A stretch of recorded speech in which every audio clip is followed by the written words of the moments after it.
მინერალური წყლის რა რესურსი არსებობს აჭარის მაღალმთიანეთში? თემით დღეს ჩვენი კორესპონდენტი სოფო შავაძე დაინტერესდა და ხულოში არსებული სამკურნალო წყლების შესახებ რეპორტაჟი მოამზადა.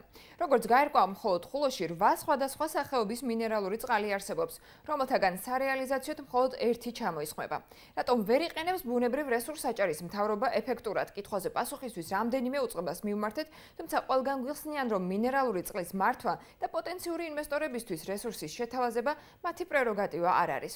უფრო მეტიც გაირკვა, რომ საბჭოთა ეპოქის შემდეგ მინერალური წყლების ათვისება მხოლოდ კერძო ბიზნესმენების საზრუნავია. მიტოვებული მინერალური წყლები, ჩვენი რეპორტაჟი მაღალმთიანი აჭარიდან. ზღვის დონიდან 1520 მეტრზე მდებარე სოფელ დანისპარაულში 60 წლის წინ ბალახის მოსაცილად მინდორში გასულმა პაქსაძეებმა მჟავე წყალი აღმოაჩინეს. ეს აბანო ამოაჩინა ჩემმა ბებიამ. დალიეს მჟავე წყალი და ყველა მოდიოდა და ლევდა და იყო კუჭისთვის მარგებელი. სოფლის ექთანი პაციენტებს, რომლებსაც კუჭნაწლავის, ღვიძლის, ნაღლის და ლიმფური ჯირკვლის პრობლემა აქვს, სწორედ ამ წყალს ურჩევს. დანისპარაულში წყლის მისაღებად პაციენტები სხვა სოფლებიდანაც ჩადიან. გვაქვს ძალიან უნიკალური და კარგი მჟავა წყალი დანისპარაულში.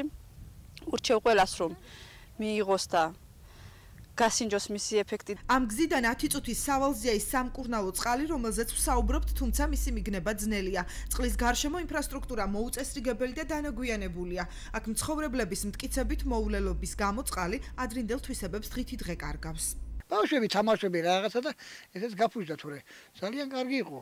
ეს დალოქვილი რო შეიძლება უფრო დაილოქოს, გაზი უფრო მეტი ექნება. ხულოში დანისპარაულის გარდა ბოღაურის აბანო, საჰანის აბანო, გოდგაძების, დიოკნისის, პაქსაძეების, ღურტის წყლებია ცნობილი, თუმცა მათი უმეტესობა მიუვალ ადგილასაა.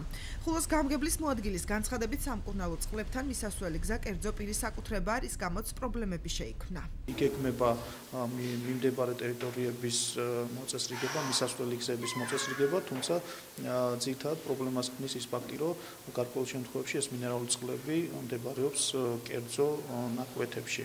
რამდენი სამკურნალო წყალია აჭარაში, ინფორმაცია აჭარის ფინანსთა და ეკონომიკის სამინისტროს არ აქვს. დაინტერესებული კომპანიები თავად მოიპოვებენ ინფორმაციას და უწყებას ლიცენზიის მიღების თხოვნით მიმართავენ. 2012-2013 წლებში სამინისტრომ ხულოსა და ქედაში 4 ლიცენზია გასცა.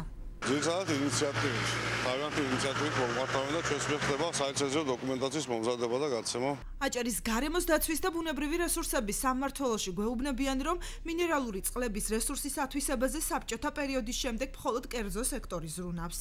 ხულოს მუნიციპალიტეტში ძალიან ბევრი მინერალური წყლები გვაქვს. უფრო კერძო სტრუქტურების ათვისებელი თემაა ეს და ადრე სახელმწიფო თემა იყო. ხულოში სულ 8 სამკურნალო წყალია, მათგან ხიხაძირის ხეობაში არსებული მინერალური წყლის ჩამოსხმა და რეალიზაცია ხდება.